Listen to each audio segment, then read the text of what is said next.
சிலரெல்லாம் பழனி முருகர்னே குலதெய்வம் சொல்கிறாங்க. அப்படியெல்லாம் வராது. ம், ம், ம்.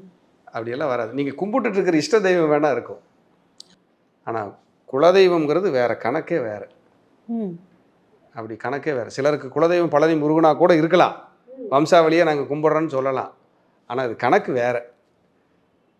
ஏன்னா குலதெய்வம்ங்கிறது என்னன்னா, ஏதோ ஒரு ஊர்ல பிறந்து, வளர்ந்து, அங்க ஒரு தெய்வத்த வச்சு கும்பிட்டுட்டு, அது வேணாம் நாங்க ஊர விட்டு போறோம்ன்னு, அந்த சாமிகிட்ட மன்னிப்பு கேட்டுட்டு, அங்கிருந்து ஒரு பிடிமண் மட்டும் எடுத்துட்டு, ம். மஞ்ச துணியில கட்டி, இவங்க வந்து பொழைக்க வர்ற ஊர்ல ஒரு சாமிய உருவாக்கி, முதல்ல ஒரு பீடத்த வச்சு, கல்லு வச்சு கும்பிட்டு, சாமிய உருவகப்படுத்தி, அதுக்கப்புறம் ஒரு சிலை செஞ்சு, அதுக்கு விழா எடுத்து, எல்லாம் பண்ணுவாங்க முன்னோர்கள்.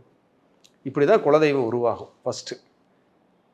ஆந்திராவிலிருந்து வந்தேன் சார், கர்நாடகாவிலிருந்து வந்தேன், மைசூர்லேருந்து வந்தேன். எங்க சாமி இதுதான். இப்பவுமே எனக்கு ஒரு ஜாதகம் பார்க்கும்போது, விஜயவாடா பக்கத்தில ஒரு பெரிய ராஜ பரம்பரையை சேர்ந்தவங்க அவங்க. நாங்க ஆந்திராக்காரங்க. இன்னைக்கும் எங்களுக்கு அந்த கோயில் பாத்தியம்ங்கிறாங்க. ஒரு பிராமணர போட்டு நாங்க அங்க பூஜை பண்ணிட்டு தான் இருக்கிறோம். எத்தனையோ 1000 ஏக்கர்ங்கிறாங்க.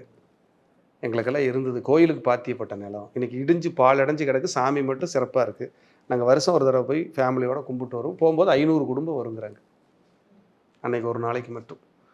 அந்த 500 குடும்பத்தையும் பார்க்க அந்த இணைச்சு வைக்கிற வேலைய சாமி செய்யுதே, குலசாமின்னா என்ன சாதாரண வேலையா? நிச்சயமாக இல்ல. ம். யோசிச்சு பாருங்க.